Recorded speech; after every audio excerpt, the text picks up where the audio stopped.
This is England.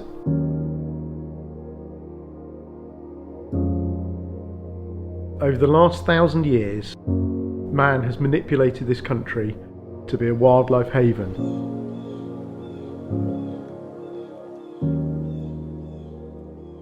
But is that all at risk? After the Industrial Revolution, this country changed forever.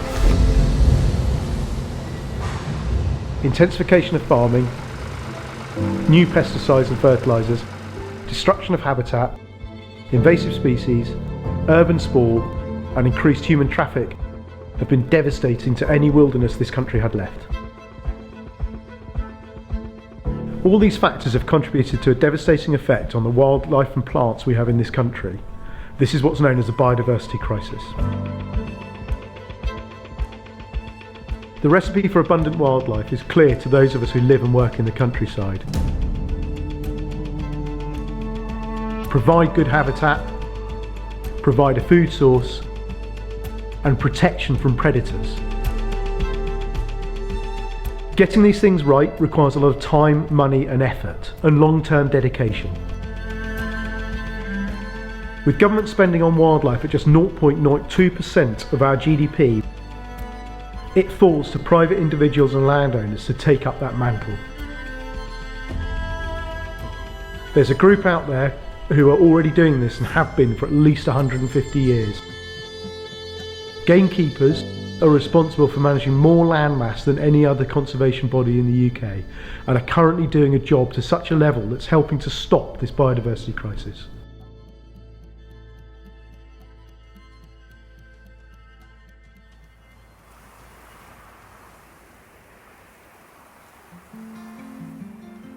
I got into gamekeeping at quite a young age as a part-timer, but it all stems from me as a young boy, I suppose. I had an interest in the countryside and birds in particular. I was a member of the RSPB. You know, as I got older, got into gamekeeping, and it just continued all my life. And I now see myself as not only a keeper of game, but keeper of the countryside. You know, I do as much as I can in my own time to promote and help wildlife, basically, of all sorts. Basically, our job is to provide game birds for sporting purposes. That's what gamekeepers do, but I certainly think that it goes hand in hand with the conservation side of things. Put a lot of bird boxes up, which I build and make in my own time, feed the birds out in the countryside, supplementary feeding for wild birds as well as the pheasants. All those things. We do a lot of coppicing, out of season, small areas, which so you get that patchwork of woodland, which helps all wildlife as well as shooting. I'm trying to create a wildlife oasis for everything, for pheasants and for wildlife as well. The three-legged stool you talk about basically is habitat, feeding and control of predators. I like the NGO's motto, keeping the balance. I think if you get that right, particularly with the predation, everything will thrive. And it's not all about killing everything. You have to just keep that balance, but for all, for game birds, for wildlife. So when I'm going around feeding my pheasants, I'm not only feeding them, I'm feeding other wildlife for supplementary feeding anyway. So.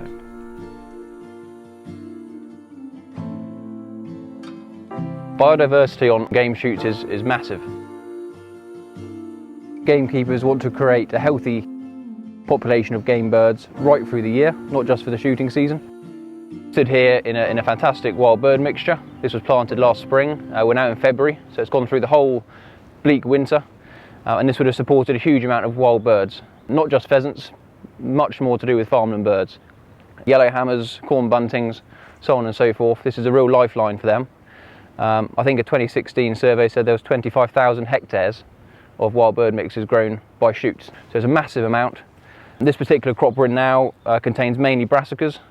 They'll set seed this year coming, so they'll be left through the summer to next winter, and you'll get a huge amount of protein-rich brassica seed, which will keep birds going through next winter as well, so it's a long-term habitat. Without the shoot, this would basically be put down to either grass or a fairly monoculture arable crop, which has far less environmental benefit than a wild bird mixture. If you want to go out bird watching to see farmland birds, the first place I would go is a game shoot. It's as simple as that. So we're here at another common site on UK game shoots. This is a feed hopper.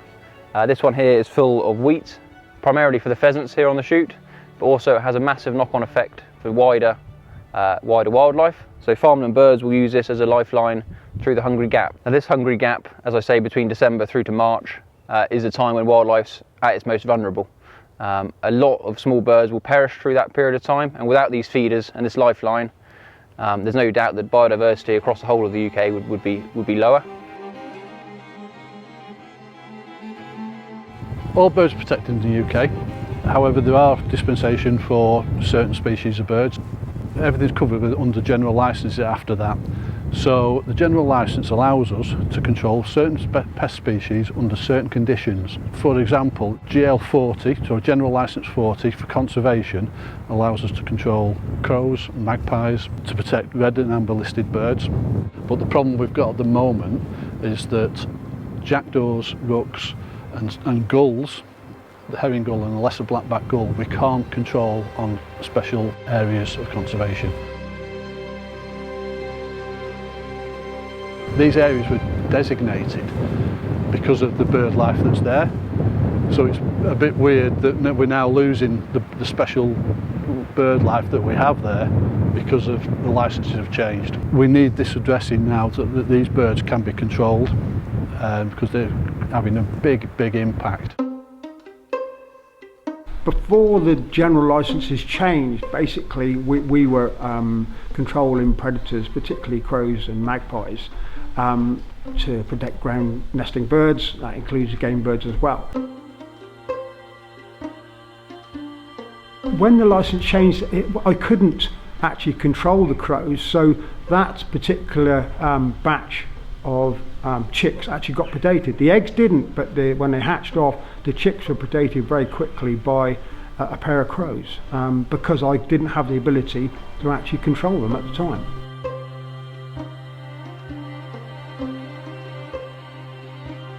The landowner on this estate puts a lot back into this area without the aid of grants. He spends a lot of his own money actually in me getting a team in doing coppicing and little bits of work on the estate which benefit wildlife hugely. Myself as a gamekeeper and many other of my colleagues throughout the country work very closely with other organisations such as the RSPB, the Hawk Conservancy and Hampshire Wildlife in my case, in helping the wildlife which they look after as well. So it's a very important part of my job. Probably without my help they would really struggle to do their job, which is monitoring and ringing particularly the stone curlews in particular. We're right on top of the moor here, and I'm here to just put light to one of the problems that we're facing in managing this area. The recent mess that has been the vermin control licences has made quite a big difference here. As you can see, we're standing in the middle of what is a relatively new gull colony. In 2005, this wasn't here. We didn't have any gulls at the Langdon Head area. There was a colony over at Abbeystead at Tarnbrook, but that has since spread from there into this location. And from 2005 until today, we're looking at nearly 5,000 breeding pairs that have landed in this area. And the numbers are increasing exponentially. They're becoming really quite a problem. A little bit of history. So when the Tarnbrook colony over near Abbeystead was at its height, there were about 30,000 breeding pairs of gulls. And there were so many of them that they were actually introducing E. coli into the water supply. And Tarnbrook is one of the catchment areas for the northwest of England. As a result of that, a licence was granted to control the gulls at that point, and they had to do it by using poison because there was no other method that was found to be satisfactory. I don't think any of us ever want to use poison again. Not even with a licence, and we would much prefer to keep the numbers under control now using trapping and shooting, but getting hold of a licence has proved very difficult in recent years. Part of our problem is not just that they are changing the flora and the ground, as you can see, they also have a massive impact on the other bird life which is up here.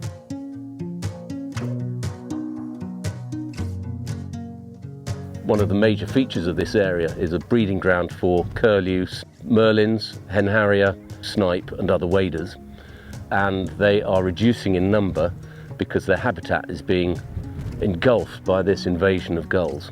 It is very frustrating to us as we try to protect them and to encourage their success to see the efforts negated by the impact of predation by these gulls.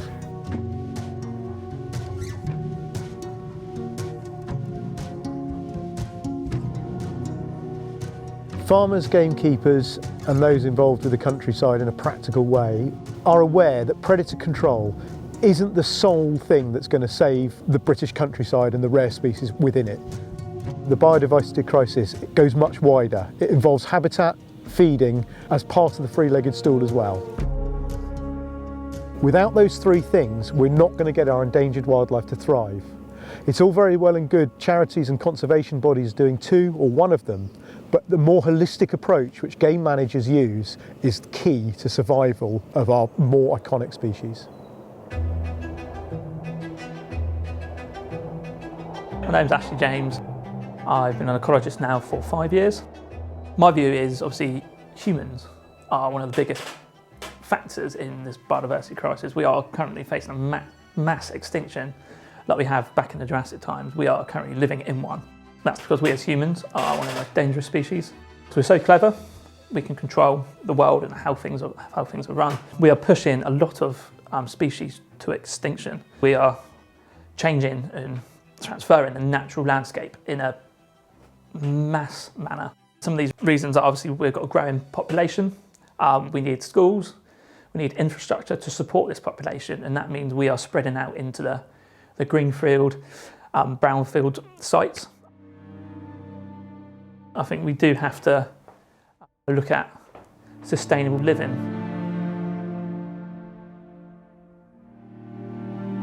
In my view, there needs to be a societal change in the way we do things. I think we need to put in a biodiversity act. The population as a whole needs to push this, because if we don't push this as a population, the pressure won't be there for them to act upon this. We need to start protecting existing land, putting it aside into wild areas, into wildlife reserves and nature reserves. Not only one for wildlife, but we need to sequester a lot of the carbon which we're releasing, and a lot of these ancient woodlands, especially in the UK, are known to hold a lot of this carbon that we're putting out as a population. Start by doing simple things. Just set aside a small bit of your garden. Once this is planted, you know, it's great for your mental health. And that doesn't just attract invertebrates. If you've got invertebrates, you then attract bigger animals, you attract mice, then you attract birds. So it's a great stepping stone to increase the wildlife in your garden. And if we all do that collectively, urban gardens can be a great haven for wildlife.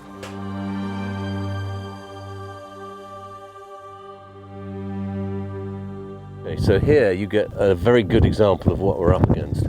You can see the change in vegetation here. Everything has changed to grasses. You've lost the natural upland assemblage of plants that used to be up here, and that's all happened in the last 15 years. Before that, all this ground used to be heather, and you're now looking at all these grasses which have come about because the pH level has changed to that degree that they're now able to survive up here. And as you look across the hillside over there, you can see just the extent of this. There must be about the whole 70 hectares of this colony now has changed its flora quite significantly. And this valley that you can see below you here is actually one of the 6 most important spots for breeding waders in Bowland. Actually has a lot of curlew, a lot of snipe, redshank, plover, lapwing, and they all nest up and down this valley here, and it's very productive ground for that. It's not actually part of the SSSI. If we can't control that predation, then those red listed species will not get the protection that they need. The licenses this last year were very slow in coming. By the time we actually managed to get the licenses through on that, it was June or July, and the most sensitive period is when the ground nesting birds are actually nesting, and that's April, May. So the licenses came through too late. There's been a lot of talk about COVID being responsible for that, but I think it was more incompetence, frankly.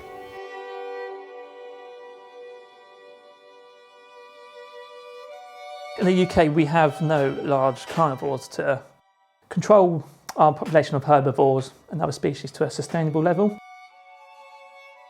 For example, there's a lot of rare ground nesting birds in the UK which, without any form of control, a lot of organisations that some people may not know about, the RSPB for example, use lethal control for foxes, for ground nesting birds at a well-known nature reserve in the Southampton area. My thought on wildlife licence, as an ecologist, we per se don't come across it as much as obviously the gamekeepers and the wider community who actively manage our land for conservation and for shooting purposes. The general licences, for me, I see a lot of it on the media, and I know the media is quite warped. It's quite, in my eyes, it's quite narrow-minded. It doesn't give both ends of the story. As an ecologist and as a passionate conservationist, we see a lot of the time Chris Packham, who's an advocate, shall we say, for conservation. So we just get his view, and the other conservationists who directly don't want to manage anything, they're not looking at it from a pragmatic point of view. They're just looking at it as they want to save everything in this country. And as we've discussed today, just letting everything go in our country as it is wouldn't benefit the wider countryside and the landscape and the wildlife on our land. So I think it has its place if it's governed properly by Natural England. But then, as we all know, Natural England are severely underfunded. So getting a response from them at times, especially as an ecologist, can be frustrating because they miss a lot of things and they take years to get back to you. So there needs to be an efficient general licensing community that reviews all these licenses, and that gamekeepers and land managers alike know they are there and do it the correct way. And I believe if we do it the correct way, that would then lead the opposition people, which are bunny huggers and people who don't have any clue in conservation, they will be able to see it's done in a licensed, legal way. Because arguments that the public and these campaign groups get hold of, they've hit the minority within either side. So the land managers and gamekeepers, obviously there are rogue people who do it for the wrong reason, and they pick up on these people and they put that into the media and say, look, everybody does this, everybody does that. Well, that's wrong, because we're all not like that. Myself, I'm a pragmatic ecologist, and that's the way to look at it. And that's probably the best way I can sort of answer that question, shall we say, is to have a rigid licensing program in place that is funded correctly and done for the right reasons. In that way, I hope, in a dream world, that both sides of the arguments can come as one and work together to solve the whole biodiversity loss and conservation project as a whole.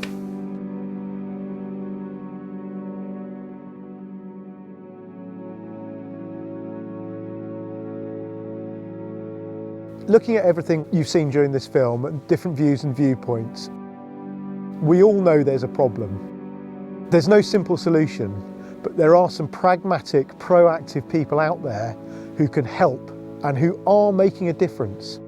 This group of people, rural people who live and work in the countryside, understand it, feel it, and believe in it. Gamekeepers and farmers are here to help, creating new habitats, taking agricultural crops out of use to put biodiversity in place. By supplementary feeding, not just game birds, but everything benefits. Small songbirds, farmland birds, those things that are in trouble. By protecting species that are red listed and endangered who are trying to nest and produce broods to bring the next generation on, protecting them from predators such as foxes, crows, magpies. Not being able to do that through legislation and legal challenges is hindering our country's wildlife. It's a problem that's easily solved. Allow the people with dirt under their fingernails to be involved in the decision-making process, show the benefits they can do, and really make a difference. We all can, so let's do it.